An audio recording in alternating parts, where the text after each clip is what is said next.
Bueno,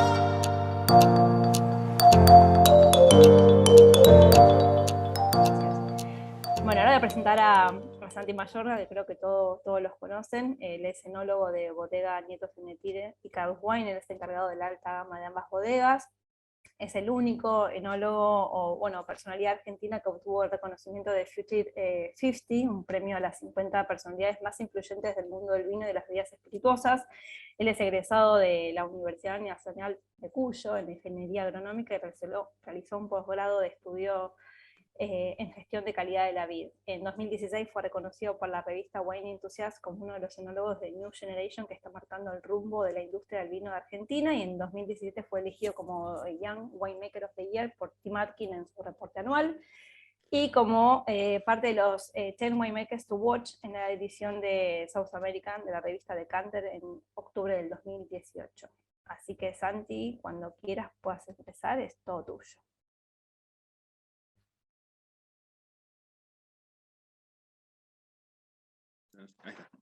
Estaba con problemas de micrófono. Hola a todos, buenas tardes, ¿cómo están? Bueno, odio esa presentación tan larga que dicen todas las cosas que hice.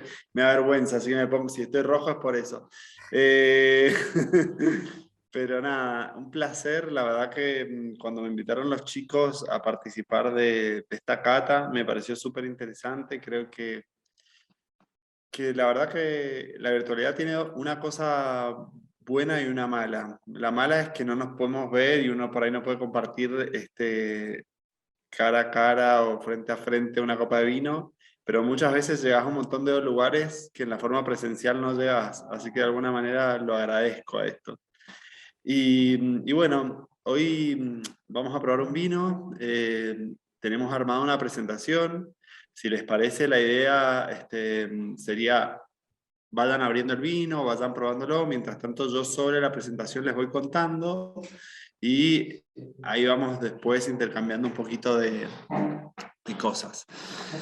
Bueno, nada, por ahí quienes no conocen la historia de Cadus, les cuento un poquito de qué se trata Cadus Wines.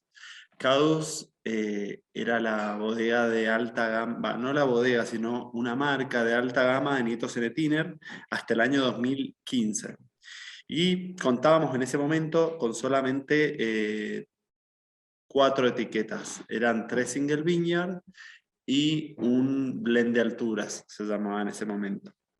Si querés, Valen, pasar la otra. Cadus significa, en realidad en latín, el nombre de las ánforas de barro que usaban en la antigua Roma para contener partidas limitadas y también para guardar, como las ánforas que ahora usamos también en las bodegas para fermentar y para conservar vino. Así que la verdad que es un nombre lindo y súper actual porque están re de moda en este momento todas las ánforas para conservar y fermentar vino.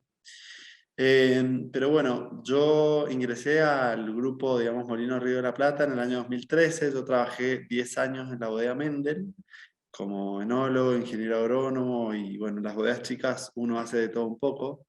Y bueno, el desafío fue en realidad trabajar en un poco la comunicación internacional de las marcas de Nieto y pegado a eso vino el desarrollo de Cadus como una bodega independiente. ¿Por qué una bodega independiente? Porque bueno, eran muy poquitas etiquetas que se perdían en un portfolio un poco más grande y que de alguna manera tenían dos formas de comunicar distintos. Hoy con Cadus tratamos de hablar mucho de lo que sería el terroir y por ahí Nieto tiene tantas gamas que se perdía esta marca dentro de ese portfolio. ¿Querés pasar, Vale, a la siguiente? Bueno, en el 96 es cuando realmente Cadus nació, que es un poco lo que estaba contando, y como marca de alta gama de Nieto Cenetiner. Y el primer vino que se hizo en la bodega fue un Syrah. Fue un Syrah de un parral que estaba acá en la zona de Vistalba. Y que bueno, lamentablemente ese parral se enfermó con un virus, ya no está más, pero bueno, fue loco que en esa época, hace mucho, no siempre fue en Malbec la variedad que nos deslumbró. Antes había mucho Syrah, había Cabernet y todo ese tipo de cosas, así que me parece algo interesante de contar. Bueno, entonces cuando en el 2000, entre el 2015 y el 2016 se independiza la bodega, empezamos a trabajar como en un concepto interesante para nosotros el concepto de terroir. Y ahí quiero profundizar un poco, porque cuando hablamos de terroir, muchas veces pensamos solamente en el suelo, y yo creo que el concepto de terroir es un concepto súper amplio, en el que se relacionan tres aspectos fundamentales. El primero sería el material genético de la planta, ya sea el clon, sea la selección masal o cualquiera de este, cualquier origen de esas cepas, porque ¿por qué eso? Por ejemplo, yo puedo tener en una misma región dos clones o dos selecciones masales y nos dan distinta perfil de vino o distinta calidad de vino. La otra parte del terroir tiene que ver con la interpretación del hombre en el viñedo, con el riego, con la poda, con el rendimiento, con los trabajos culturales que se hacen, y por otro lado en la bodega, el tiempo de fermentación, el tiempo de maceración, la temperatura, si lo fermento en huevitos, si lo fermento en tanques, si lo hago pisoneo, si lo hago con bomba peristáltica o lo que fuere, para dar algunos ejemplos. Y por último, la parte que siempre hablamos que es más climática, ¿no? El suelo, la profundidad, la composición, la textura, la temperatura, la altura, la amplitud térmica. Y bueno, realmente como se dan cuenta, hay una cantidad de variables tan interesantes en lo que sería el efecto terroir, que bueno, nosotros queríamos a nuestra manera interpretar distintas regiones de Mendoza combinando variedades con ese terruño, ¿sí? Y por otro lado, bueno, a lo largo de este tiempo, también siempre fuimos buscando como una identidad propia en los vinos de Cadus. Más allá de que tengamos variedades distintas y vinos de distintas regiones, ¿qué era lo que queríamos que nos identifique? Y un poco, ¿qué era lo que yo quería que me identifique con este proyecto? Y es vinos que tengan frescura, pero a su vez tengan complejidad, que sean elegantes, que tengan concentración, pero una concentración que no canse, que tenga un tanino súper suave y sucroso. Un poco ese era el perfil de vinos en el que estamos buscando hoy en Cabos. Sigamos, Valen. Bueno, esto es un poco lo que venía contando. Si quieres pasemos a la que sigue. Y bueno, acá un poco se resume en algo que dije en algún momento, lo que opinaba de mi visión en CADUS, y siempre demostrar, como dice ahí, una calidad de elegancia que se renueva año a año, porque nada tiene por qué ser 100% estático, puede tener distintos matices, y buscamos diversidad de terruños, diferentes variedades, un espíritu de siempre hacer mejores vinos. Creo que siempre hay formas de poderlo mejorar, que hay conocimientos mayores, que hay equilibrios que se van dando en el viñedo y en la bodega. Entonces, bueno, un poco ese es el espíritu que tenemos hoy en Cadus. Y también es una marca que salió tal vez de Nieto, que es tal vez más tradicional, y es una marca, sin embargo, súper moderna. O sea que ese espíritu de renovación es brutal. Bueno, está bueno eso porque también el conocimiento que teníamos con Cadus antes era súper bajo, y en este último tiempo hemos ganado mucha gente bueno, nada, se interesa, y también lo que queremos mostrar es que son vinos confiables, ¿no? Que tienen un precio justo para la calidad que tenemos, y esto no lo puede comprar nada más que el tiempo. O sea, necesitábamos tiempo para lograr esto, y creo que venimos ya desde el 2015 hasta ahora con un camino recorrido de consistencia, de constancia, de bueno, buenos reconocimientos, por suerte también. Así que ha sido un trabajo súper intenso, muy lindo, porque también hemos podido experimentar y ampliar un poco nuestro portfolio hacia lugares un poco distintos, como Pinot Noir, como Criolla. Feliz día al Pinot Noir hoy, como la Criolla, como el Petit Verdot, como, no sé, Single Vineyard de distintos lugares. Así que bueno, ha sido interesante. Si querés, Valen, pasemos. Bueno, y acá cuando hablábamos con Laura, con Vale y con Rodri, que teníamos que elegir un vino, decidimos elegir el vino Cadus Appellation Tupungato, cosecha 2018. ¿Por qué? Porque realmente cuando arrancamos en esta nueva independización, digamos, el primer vino que hicimos en la cosecha fue 2013 y 2014, fue un Malbec de Gualtallarí. Que de hecho lo llamamos Gualtallarí en aquel momento, hasta que después, 2 años después, nos pusieron la oposición, porque Gualtallarí era una marca registrada, entonces no se le podía poner Gualtallarí, pero salimos con el Cadus Appellation Malbec Gualtallarí 2013. Entonces fue como para mí el pionero de este cambio hacia vinos un poquito más accesibles también, digamos, porque por ahí Cadus en ese momento era un vino de mucha guarda, de mucha estructura, de mucha extracción, de más maderización, y con este buscamos un poco más la expresión del terroir, ¿no? Y también era otra cosa interesante, que era que poníamos por primera vez nuestra pata en el Valle de Uco. La bodega Nieto siempre fue una bodega mucho más de Luján o de la primera zona. Entonces, para nosotros marcó, o para mí, una gran diferencia. Si querés pasemos a la siguiente, ¿vale? No me acuerdo qué sigue, pero vamos viendo. Bueno, ahí es donde digo que lo que estábamos hablando, de que fuimos trabajando en las apelaciones, ¿no? Varietales que hablen del lugar, que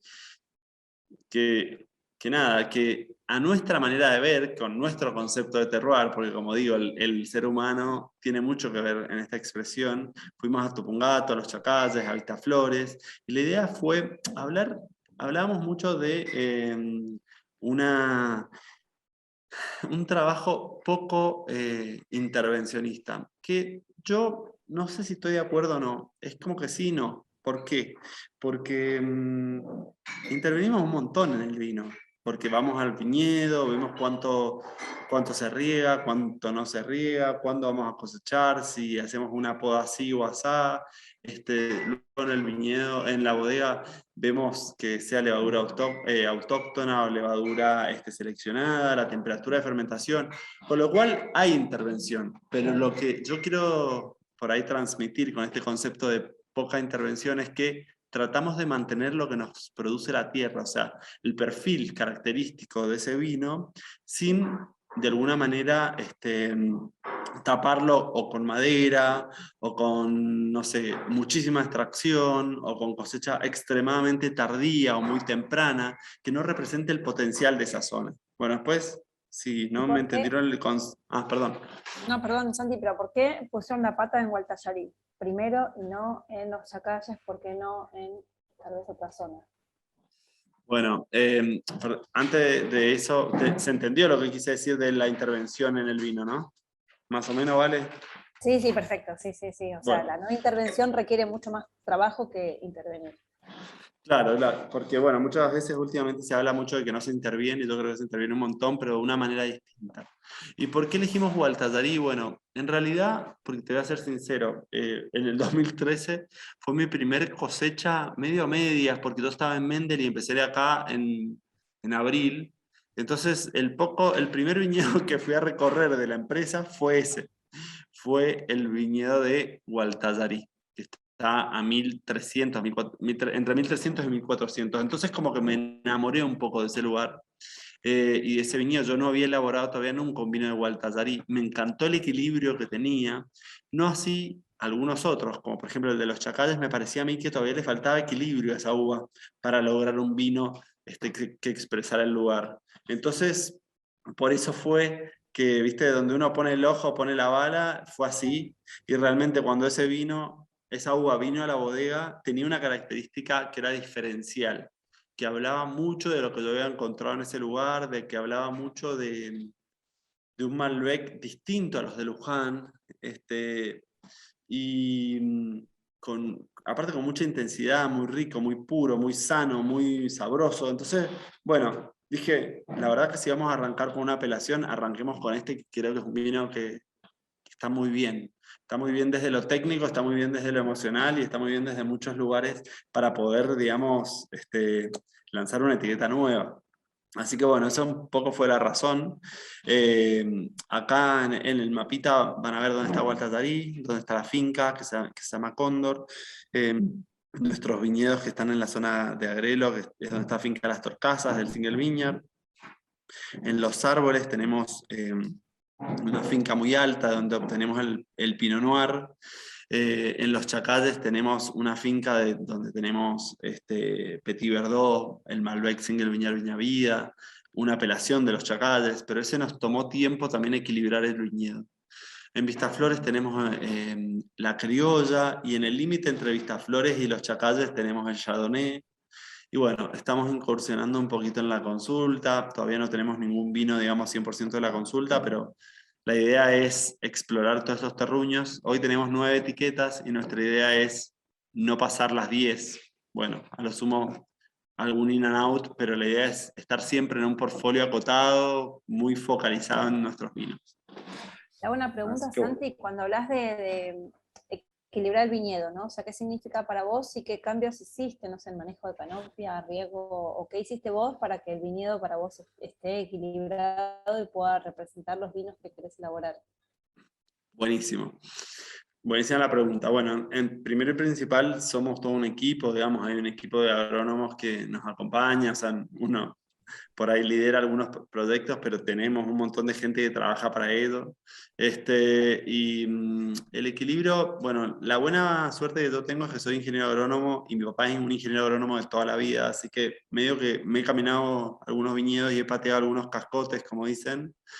Y un viñedo equilibrado es aquel que tiene la suficiente cantidad de canopia para madurar la uva en condiciones ideales. O sea, nosotros no queríamos viñedos con demasiado vigor. Por ejemplo, en diciembre, idealmente es que el crecimiento vegetativo se detenga, que no queríamos racimos en brotes cortos, porque ¿qué pasa? Los racimos en brotes cortos son racimos que no maduran bien, que son más verdes, que tienen menos aromas, que tienen taninos más secantes, que son más diluidos, porque si bien en la planta hay traslocación de todo el floema, digamos, de todo lo que se sintetiza, tiene mucho que ver la maduración del racimo con su propio brote. Entonces, eso era otra cosa. También queríamos viñedos que no le faltara agua, que no le sobrara. Mendoza es un lugar tan cálido en el día, en verano, y tan seco, que muchas veces tenemos déficit hídrico, pero no porque no se esté regando, sino porque por condiciones climáticas se dan déficit hídricos, aunque riegues al 100 con tu riego. Así que bueno, queríamos que no hayan perdido hojas basales porque se podían asolear. Bueno, y entre eso, 1.000 millones de otras cosas. Buena distribución también entre los racimos, digamos, que no se toque uno con otro, porque si se toca uno con otro se podían podrir. Entonces, bueno, en ese trabajito minucioso era el equilibrio que buscamos. ¿Y eso ¿Cómo va? lo manejaron con la poda? Bueno, lo del el déficit hídrico entiendo que con el riego, pero el tema del resto lo manejaban con la poda. Mira, con la poda, con raleo, con desbrotes tempranos, dejando solamente los brotes que queríamos en los pitones, con raleo de racimos cuando había pelotones, con cortes de la canopia en momentos, digamos, donde había mucho vigor, con por ahí riego diferenciado dentro de la misma parcela, poniendo por ahí una doble manguera en ciertas regiones, porque acá en Mendoza el suelo es súper variable. Entonces, incluso en un mismo cuartel vos podés tener un suelo profundo y una parte que justo la lomita de donde venía el río seco está súper seco. Entonces tratamos de homogeneizar esa parte o cosechar en forma diferenciada. Así que bueno, más o menos eso. ¿Se Gracias. entendió, Vale? Sí, sí, perfecto, perfecto. Es que como no veo la cara de los demás, es como que uno se pierde por ahí.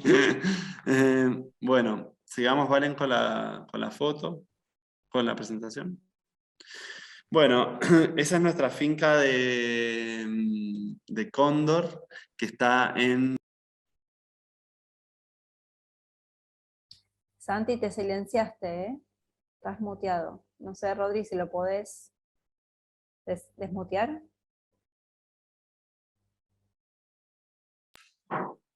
Ahí. Perdón, fue un dedazo. Bueno, miren, esta es nuestra finca de Gualtallarí.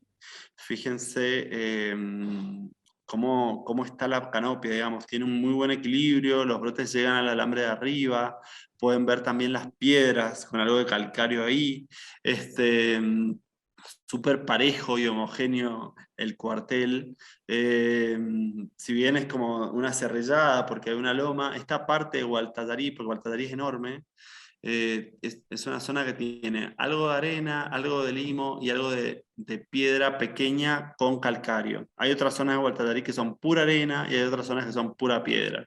En nuestro caso, esta zona también, al tener suelo un poco más profundo, son zonas donde que dan vinos concentrados, ¿sí? ¿Por qué hay Gualtallarí de vinos muy livianos? Esta zona da vinos concentrados. ¿Cuánto tiene la finca en cantidad de hectáreas? Esa finca tiene 60 hectáreas, más o menos. Pero bueno, no es nuestra, sino que compramos 4 cuarteles que venimos trabajando ya hace como 7 años, más o menos. Fíjense que se plantó en el año 2011, quiere decir que es un viñedo nuevo, que tiene alrededor de 10 años realmente, pero en realidad el cuartel primero, que fue el donde hicimos el 2013, se plantó en el año 2006. Ahí se nos dio un poco esto porque, claro, se van plantando distintos cuarteles, ¿no? El cuartel que arrancamos se plantó en el 2006, con lo cual en el 2013 tenía 7 años más o menos. ¿Y qué quiero decir con esto? Siempre los viñedos antiguos son súper buenos, pero los viñedos nuevos, a partir de los 6, 7 años, podés llegar a obtener una calidad excepcional. Bueno, está conducido en espaldero, como pueden ver, tiene riego presurizado por goteo y la altitud está entre 1300 y 1400. Bueno, y ahí voy a hacer un poquito de foco en esto. La altitud, muy relacionada con la luz ultravioleta en esa región. Entonces, ¿qué pasa? La planta se defiende con unos ollejos más gruesos, con un poquito más de color en esa piel, que tenemos que ser muy cuidadosos a la hora de extraer, porque si extraemos mucho son vinos tánicos, ¿sí? Pero por otro lado son vinos que tienen un color súper intenso y eso lo hace muy lindo. Creo que habían hecho un estudio en Catena de la altitud y el grosor de la piel, que bueno, también lo hicieron después en el INTA, así que lo han podido compartir, que a medida que uno va subiendo en altura por la luz ultravioleta, tenemos vinos con pieles más gruesas.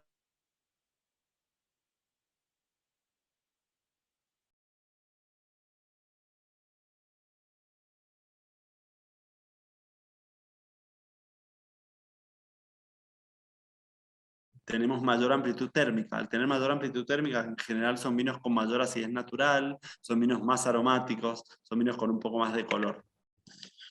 Así que bueno, eso sería, y no me ¿Puedo acuerdo hacer qué una seguí. consulta, Santi? Todas las que quieran. Bueno, con respecto a la extracción, que vos decís, bueno, hay que tener mucho cuidado de no extraer, ¿qué técnica usás? Yo sé que todos tus vinos son muy balanceados, elegantes, son súper fluidos, pero bueno, ¿qué técnica usás y cuál tratás de evitar para poder lograr esto? Bueno, nosotros a la hora de la extracción, yo soy súper hincha con el tema de los taninos, Valen no me va a dejar mentir, de hecho estuvimos ayer hablando en una cata con Joaquín Hidalgo y Ale Iglesias, y bueno, hablábamos de eso, de los taninos, fue como media hora.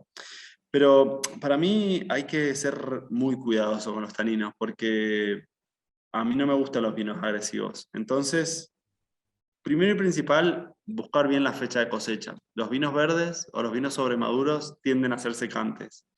Si uno cosecha en el momento ideal, en general el tanino tiene un balance mejor. Después, trabajamos en vasijas pequeñas, o sea, tanques de acero inoxidable de 10.000, piletas de 8.000 litros, huevitos de 3.000. Entonces, son capacidades pequeñas en donde para mover el orujo, no necesitas hacer demasiado movimiento, ¿sí? Entonces, y aparte se hace un orujo no tan grueso, porque al ser un tanque ancho, el orujo es más fino, entonces la extracción es mucho más suave.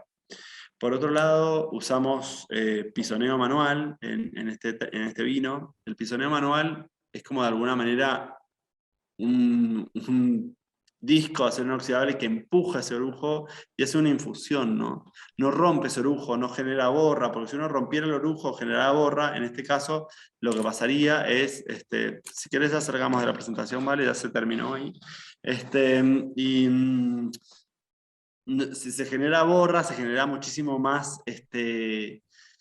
tanino secante, ¿no? Y por otro lado, trabajamos mucho al principio de la fermentación, que es la fase acuosa. En la fase acuosa uno puede extraer color, puede extraer polifenoles, puede extraer aromas, pero no extraemos taninos súper secantes. Mientras más alcohólico se pone el vino, o sea, a medida que la fermentación avanza, si hacemos mucho movimiento, vamos a hacer una extracción mucho más intensa de todo lo que son los taninos. Entonces, por eso, ¿vale? Tratamos de trabajar mucho al principio. Y por último, muchas veces hay vinos que les hace muy bien la maceración post-fermentativa, porque cuando uno los deja sin moverlos y hacemos el siempre lleno, digamos, el orujo está seco, le damos el lleno con un mismo vino y queda el tanque, con el orujo sumergido y se extraen polisacáridos, y esos polisacáridos le dan dulzura, le dan concentración al vino, y están súper buenos también. Así que, y sí usamos bombas que sean, si hacemos remontaje usamos bombas peristálticas y si no hacemos pisoneos. Ok, gracias, muy suave. Muy suave. Así que bueno, eso sería un poco la presentación. No sé si ya abrieron el vino o no, si lo están probando. Algo que les quiero contar, que por ahí me parece interesante, es que el efecto cosecha. En Argentina siempre hablamos de que el efecto cosecha no era tan importante, y bueno, nos damos cuenta de que sí es re importante. Tuvimos 4 años que fueron súper fríos, 14, 15, 16, 17, y estamos en la época del niño, ¿sí? Que teníamos lluvia, que teníamos temperaturas súper frescas, que había muchísima ¿cómo se llama? Nubosidad, entonces los vinos les costó madurar, justo en un momento donde nos íbamos hacia vinos más livianos, y pasó con la cosecha 2018, que fue una cosecha más cálida. ¿Sí? Entonces hay mucha más concentración en los vinos, hubo bastante más alcohol, y en muchas bodegas lo que pasó también en la 2018 fue que se hizo un cuello de botella, porque todo maduró junto, entonces no se podía procesar toda la uva junta. Pero independientemente de eso, los vinos maduraron con muy buena concentración. En este caso, este vino, van a ver, tiene un buen contenido alcohólico, tiene mucho color, tiene muy buen medio de boca, como habla sobre todo de las cosechas cálidas. Así que nada, yo creo que si me preguntan un par de descriptores del vino, diría que a nivel de vista es hiper atractivo por ese color violeta intenso, bastante joven. En nariz van a notar notas de fruta negra, sobre todo tiene para mí Gualtadari en esa zona, como casís, como moras. Después hay una nota medio especiada, diría más tirando lo que sería un mentol o una jarilla o una lavanda. Por otro lado, creo que tiene algunas notas balsámicas interesantes de tabaco que tienen que ver con la madera. Y en la boca es un vino súper goloso, con buen taninos, que hoy ya podemos hablar de vinos finos y de vinos más redondos o que tienen más medio boca. Este vino tiene bastante medio boca y sobre todo por la cosecha. La 16 fue un vino mucho más fino o lineal de alguna manera. Y bueno, tiene aproximadamente un 60% de paso por barrica, pero entre el 15 y el 20 son barricas nuevas y el resto son barricas de segundo uso y de grandes tamaños. Así que un poco eso era lo que tenía para contarles. No sé, Vare, si me olvidé de algo. No, O... perfecto, perfecto, perfecto. Y yo soy un poco fanática. ¿Usas alguna tonelería en particular, algo que te llame la atención, que estés experimentando, que, no sé, que sea tu chiche a la hora de criar los vinos? Hoy en día, y hace mucho tiempo, yo me enamoré de Taranzó y sigo enamorado de Taranzó. Por suerte tengo un largo amor con esa tonelería cuando empecé en Mendel. ¿Por qué? Porque es una tonelería que a nivel aromático no es muy... marca poco los vinos, pero a nivel boca les da una sucrosidad y una dulzura y una concentración muy interesante y respeta mucho la fruta. Esa sería como una base.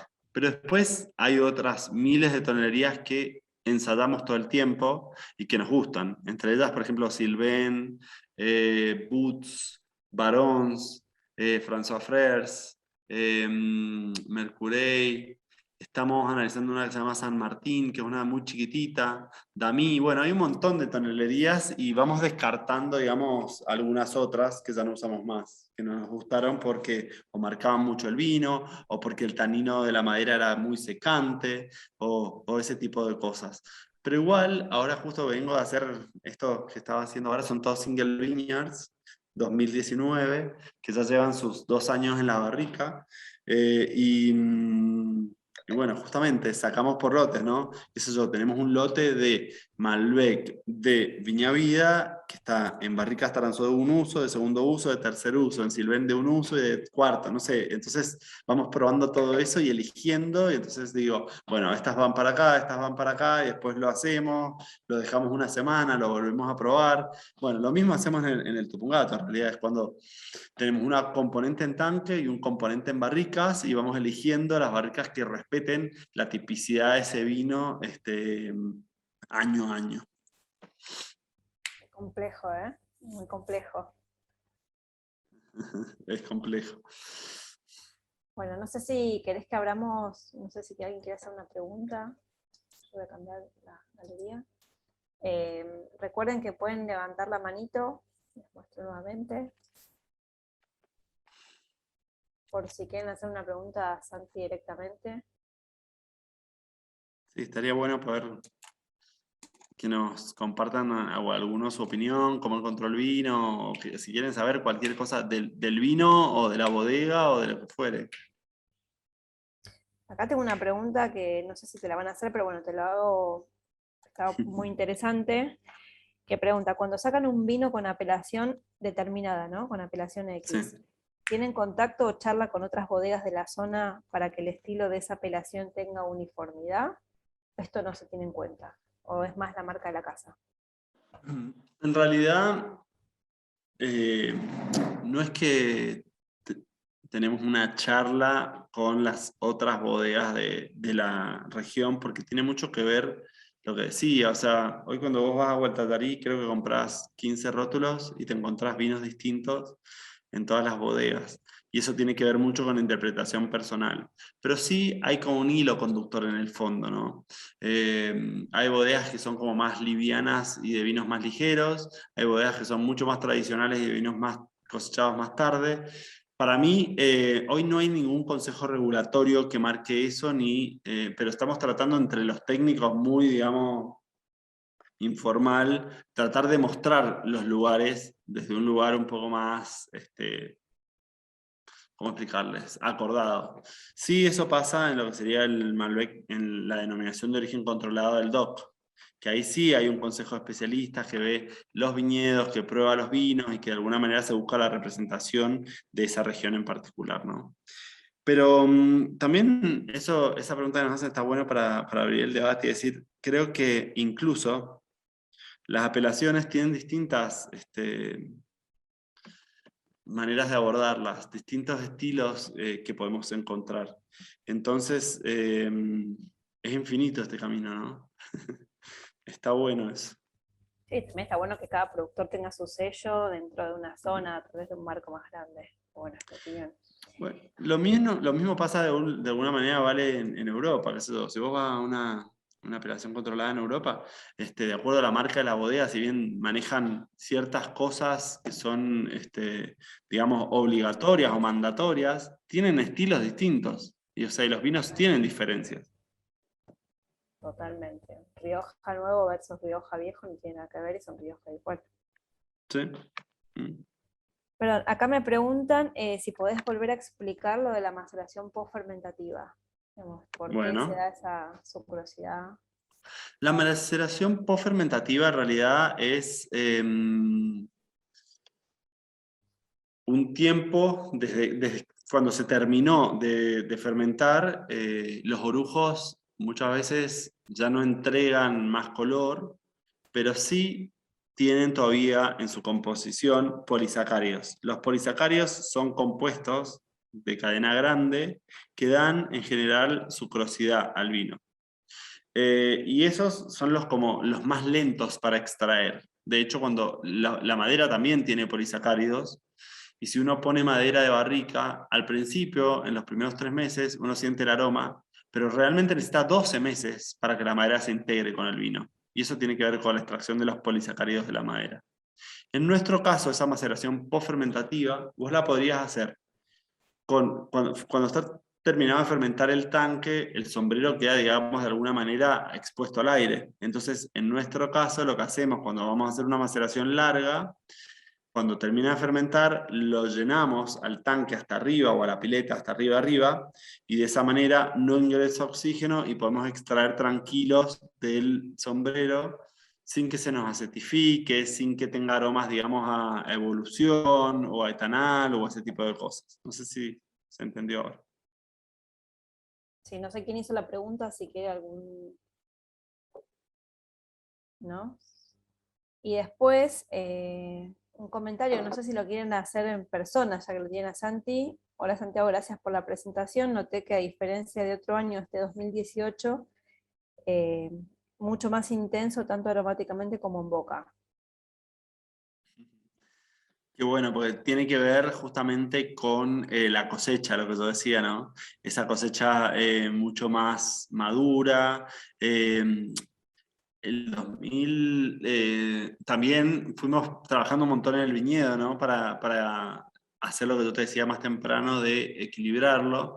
Pero bueno, creo que el 2018 y el 2019 son vinos donde logramos esa concentración, intensidad con medio de boca y estructura. Después, creo que ningún vino complace a todo el mundo, ¿no? Eh, Ni siquiera los mismos que lo hacemos, siempre nos criticamos algo mismo, algo nosotros, ¿no? Porque bueno, todos tenemos distintos gustos, todos tenemos distintas formas de abordar el vino, ¿viste? Y eso está bien, yo creo que está bien también eso.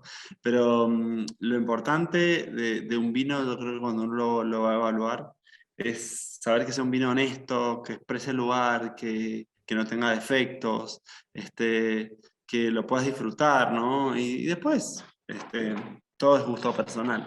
Pero sí, estoy totalmente de acuerdo que el 2018, por ser un año cálido, es más intenso y es más goloso de alguna manera. ¿Te puedo hacer una pregunta, Santi? Sí, vale. De cuánto hay, bueno, por supuesto del terroir, esto es lo que venís marcando, pero cuánto también se refleja tu evolución como enólogo en los vinos a través de los años. Digo, no digo, o sea, todos cambiamos, ¿no? Como decís vos, y cada uno tiene una forma de ver la vida distinta y cuando cambia no es lo mismo hace 10 años que ahora. He cambiado, mira, yo arranqué en el 2013 con Roberto de la Mota, 2013, 2004, con Roberto de la Mota en Mendel, y la verdad que no sabía ni hacer vino. O sea, había ido a la facultad y estaba aprendiendo, ¿viste? Lo llamaba para cualquier cosa, qué sé yo, hasta qué temperatura tenía que ponerle el agua para hidratar las levaduras, era como, no entendía nada.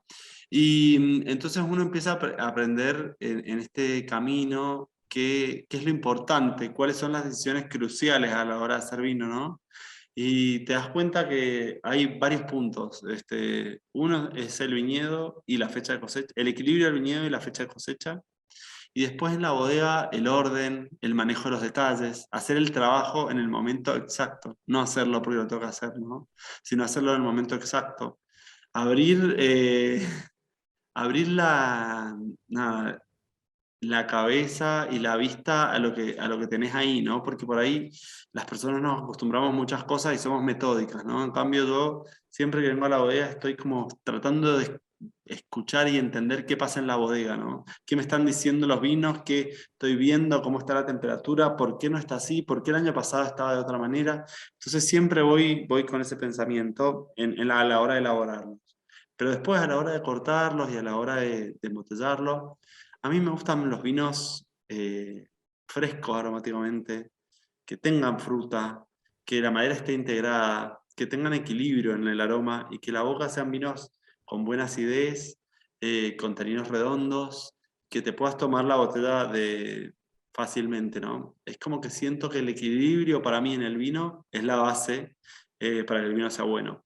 Por ahí hay otros vinos que tienen menos equilibrio general, pero tienen una nariz que te vuelve loco, otros que tienen una boca que te vuelve loco y la nariz por ahí es más neutra. Entonces, a mí me gusta que sea más como completito, ¿no? Y que ese vino en la degustación llame la atención, pero que también después en la mesa se termine.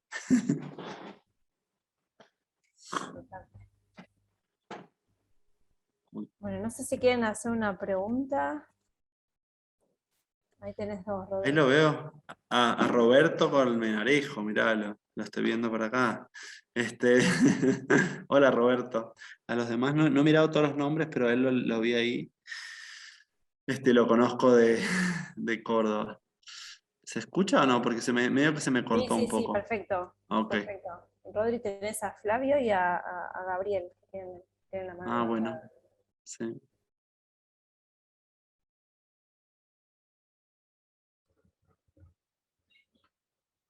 Hola Santiago, ¿cómo andás?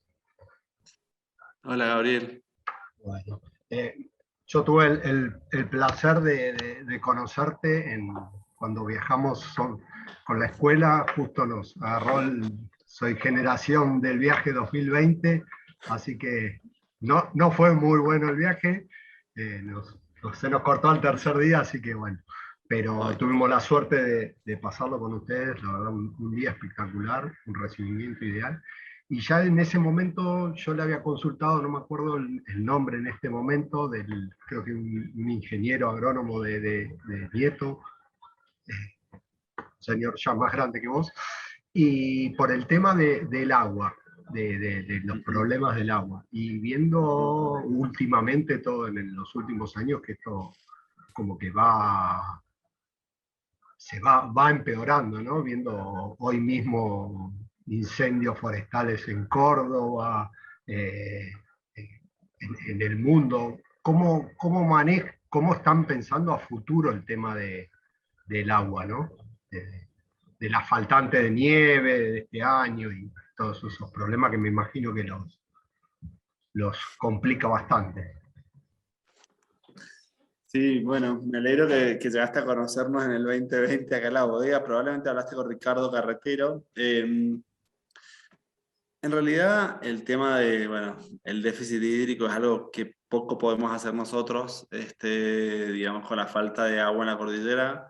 Por suerte, te quiero decir que el 2020 nos dio un respiro, porque en el 2020 fue una nevada, no promedio, pero casi cerca del promedio, cuando veníamos de muchos años por debajo.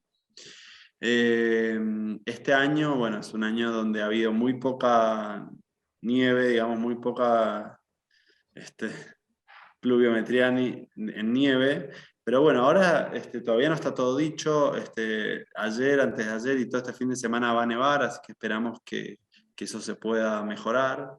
Lo que sí ha pasado en Mendoza es que en todos los viñedos ya es inconcebible tener riego por superficie, o sea, hoy en día tenés que tener sí o sí riego por goteo, por una cuestión ambiental, porque también es una cuestión de fácil dosificación en el viñedo de la cantidad de agua que vos necesites, pero sobre todo porque es muchísimo más efectivo en la percolación, en todo ese tipo de cosas.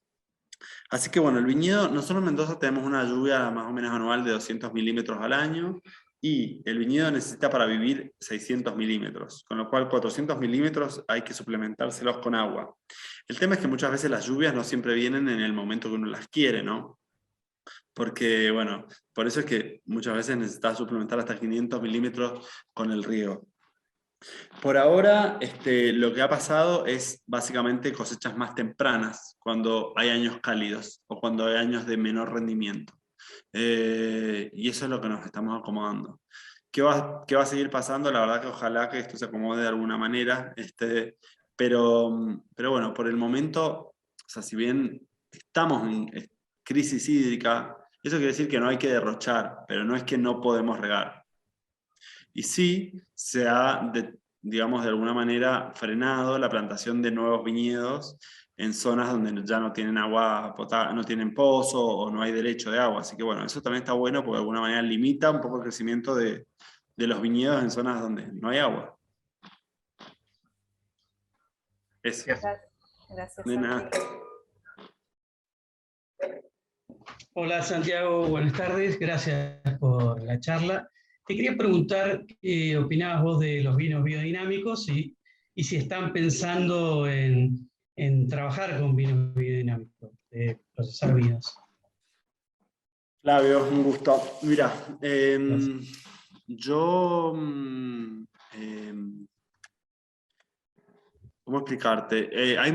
Me pasan cosas, como tengo como cierta dualidad con los vinos biodinámicos. Me gusta el concepto, creo que tiene un montón de cosas positivas. Siento que hay otras cosas que no son cumplibles como técnico para mí. O sea, si vos podés solo cosechar la uva en días de fruta y sabés que se te está pudriendo y no es día de fruta, la verdad que me muero. Entonces, eso es lo que me pasa con los vinos biodinámicos. Y bueno, y hay un montón de otras cosas que tienen que... Mira, los vinos biodinámicos vos no tenés que evaluarlos si está bien o está mal o entender el porqué. Creo que esto es una barrera en la que vos tenés que creer o no creer. Hace mucho a mí me entrevistaron para una empresa donde hacían vinos biodinámicos. Y yo la verdad que les dije, miren, la verdad que me gusta mucho todo esto, pero bueno, vi el viñedo, tenía un poco de peronósporo, estaba un poco enfermo, veía ciertas cosas y dije, yo creo que yo podría hacer cosas acá, pero yo no creo en esta filosofía, así que yo no puedo estar acá. Hoy en día tendría que creo que se va como dándole una vuelta de rosca a todo esto, ¿no? Tengo amigos que hacen videos biodinámicos muy interesantes, como por ejemplo la gente de Crontiras, Maricruz Antolín, algo en Chacana y ese tipo de cosas, pero todavía, no sé, mi chip no se ha ido hacia esos lugares. Sí, hacia lo que es orgánico, a lo que es sustentable. De hecho, yo soy responsable de CADUS y también de Nieto y Don Nicanor, y este año vamos a lanzar un Don Nicanor orgánico, unas poquitas botellas, pero vamos a hacer un Don Nicanor orgánico. Perdón, no sé si te respondí la pregunta bien o no, pero es sincericidio total. No, está muy bien. Conozco varias bodegas como Luna Austral que hacen biodinámico y probado los vinos y por eso me interesaba saber tu opinión porque hay muchas bodegas como que van incursionando en la biodinámica. Que evidentemente, sin duda, una filosofía aplicada al viñedo. Y como yo había tenido otra charla con vos, con la Escuela del Gato Dumas, bueno, me había quedado pendiente esta pregunta, así que aproveché esto. Te agradezco mucho tu No, opinión. gracias, gracias. Igual no es que esté cerrado, pero por ahí hoy todavía es como que mi chip no me llevó a interiorizarme más en eso, nada más. Gracias. De nada. Acá tengo una que no sé si bueno, la voy a hacer, pero si lo quieren reforzar la persona que lo hizo hablando con Santi. Bueno, siguiendo lo que yo te preguntaba antes, ¿qué es lo que más te emociona de este mundo del vino, siendo un hacedor y viendo el viñedo cómo evoluciona? Ay, no sé, la verdad, me la paso entre emociones. Todo el tiempo me emociono haciendo vino. Yo lo que siento es que el vino es una cosa tan noble y que es biología y que más allá de que uno conozca un montón de cosas, siempre te sorprende. O sea, cada cosecha hay una sorpresa distinta. Y eso es lo que me apasiona, ¿no? Es como que no está todo dicho acá. Acá no es mezclar dos ingredientes y que pase.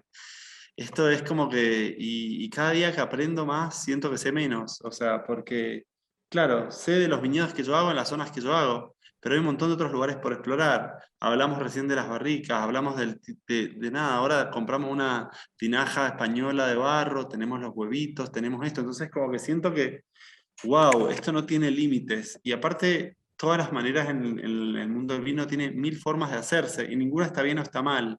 Entonces es como que todo el tiempo te podés estar... De hecho, bueno, como me preguntaba Flavio recién, qué sé yo, el concepto de biodinámica, el concepto de orgánico, el concepto de sustentable, de levadura indígena, de levadura seleccionada. Entonces, yo siento que me pasa eso y sí me emociona que encuentro que el crecimiento que ha habido en nuestros vinos seguro, tanto en Nieto como Cadus, siento que nuestra marca ha podido mostrar confianza y consistencia en el tiempo y que mucha gente lo vuelva a probar, que vuelvan a poner la marca como actualizada. Pero por otro lado, siento que los vinos de Argentina, miércoles, están dando que hablar porque están buenos, tienen buena relación precio-calidad.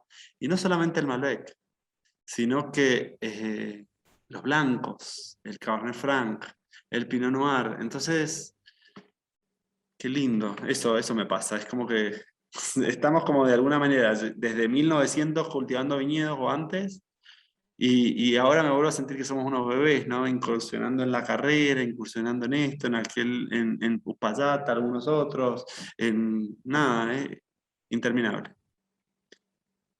Bueno, qué bueno.